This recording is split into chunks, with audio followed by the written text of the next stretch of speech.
May moment talaga na bigla ka na lang ini-ignore ng babae. Kahapon okay kayo tapos ngayon tahimik na siya. Biglang nag-emergency mode ang utak mo, kung ano-ano na ang pumapasok sa isip mo. Nawalan na ba siya ng gana? May iba na ba? May nasabi ba akong mali? At dahil nagpapanik ka, nagsisimula kang kumilos galing sa takot. Kapag takot ang gumagalaw sa'yo, kadalasan mali ang desisyon. At yung mga ginagawa mo sa loob ng ilang oras na yan, yun mismo ang mas nagtutulak sa kanya palayo.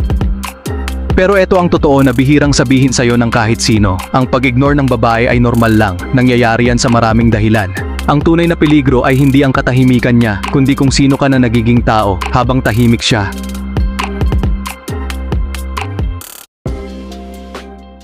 Kailangan muna nating ayusin ang frame mo dito. Ang pag-ignore ng babae ay hindi bihira. Hindi yan espesyal na senyales na tapos na ang lahat. Minsan busy lang siya, minsan emotional, minsan wala lang talaga sa mood at walang kinalaman sa'yo.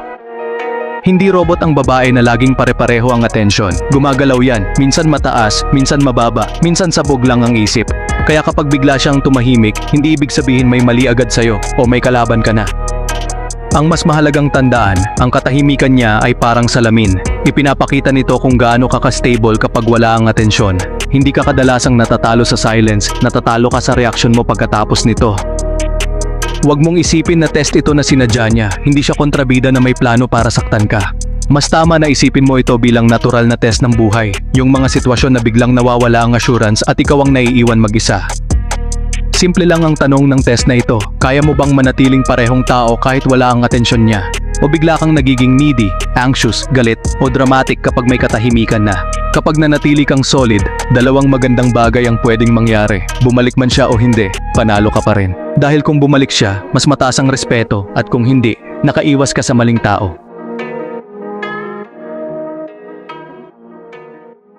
Mistake number 1, panic at chasing. Ito ang pinakamabilis na sumisira ng attraction.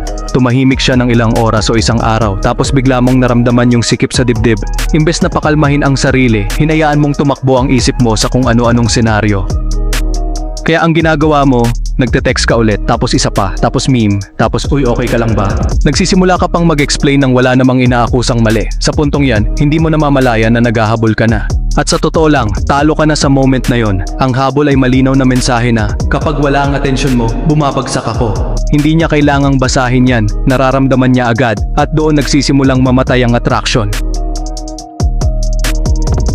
Mistake number 2, asking for explanations too early. Mas tahimik ito kaysa sa paghahabol pero kasing delikado rin. Kapag ini-ignore ka, bigla kang nagtatanong kung may nagawa ka bang mali. Bakit ka ganyan? May problema ba? Galit ka ba sa akin? Sa labas, mukhang mature at maayos na komunikasyon, pero sa loob, may mensahe itong dala.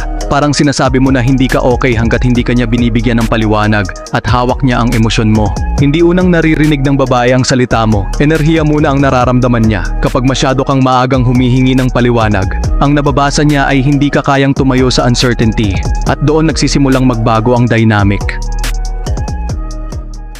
Mistake number 3, overgiving, being extra nice. Kapag nasaktan ka sa katahimikan niya, minsan ang instinct mo ay maging mas mabait. Mas sweet ka bigla, mas available, mas maraming papuri. Sa isip mo, baka bumalik siya kapag ipinakita mong caring ka talaga. Pero iba ang basa nito sa kanya. Ang nakikita niya ay kapag ini-ignore ka, mas lalo kang nagbibigay. Ibig sabihin, hindi niya kailangang mag-effort para patuloy kang mag-invest. At dahan-dahan, nawawala ang bigat ng presence mo. Ang attraction ay hindi nabubuo sa sobra-sobrang bigay. Nabubuo yan sa balanse at self-respect. Kapag mas marami kang binibigay habang mas kaunti ang sa kanya, tinuturuan mo siyang tratuhin ka bilang option lang. Mistake number 4, revenge ignoring, cold games. May ibang lalaki na kapag nasaktan, babaligtad naman ang galaw. Kapag ini-ignore siya, bigla rin siyang nananahimik on purpose. Hindi dahil may ginagawa siyang mahalaga, kundi para gumanti at magmukhang unbothered. Sa labas, mukhang kalmado at kontrolado, pero sa loob, puno ng emosyon at inaabangan ang bawat galaw niya. Kahit tahimik ang phone, maingay ang enerhiya, at ramdam yun kahit hindi sinasabi. Ang totoong lakas ay hindi kailangang ipakita sa cold games. Ang distansya ay nagiging makapangyarihan lang kapag natural, hindi kapag galing sa ego. Kapag gumanti ka sa katahimikan, pareho lang kayong talo. Mistake number 5, letting silence hijack your life. Ito ang pinakatahimik na pagkakamali, pero pinakamalakas sumira sa'yo. Kahit hindi ka nagte-text, umiikot na ang buong isip mo sa kanya. Paulit-ulit mong chine-check ang phone, binabasa ang huling chat, gumagawa ng kwento sa ulo mo.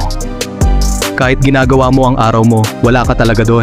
Nasa gym ka pero nasa isip mo siya. Kasama mo ang tropa pero hati ang atensyon. Ang araw mo ay hindi na sayo. Parang waiting room na lang habang umaasa ka sa reply.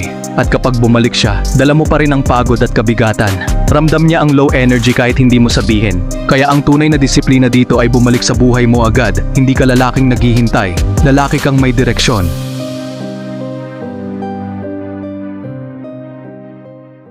Kaya tandaan mo ito ng malinaw, ang katahimikan ng babae ay normal, hindi yan emergency. Ang problema ay hindi ang silence, kundi ang takot na gumagalaw sa'yo kapag nandyan na ito. Kapag takot ang may hawak ng kilos mo, mali ang lalabas na galaw. Hindi ka hinihila ng babae dahil sa galing mong mag-explain o maghabol. Hinahatak ka kapag kaya mong manatiling buo kahit walang assurance. Ang tunay na confidence ay hindi nakabase sa reply. Nakabase ito sa kung sino ka kahit walang pumapansin. Kapag nanatili kang solid, panalo ka sa kahit anong resulta. Bumalik man siya o hindi, buo ka pa rin.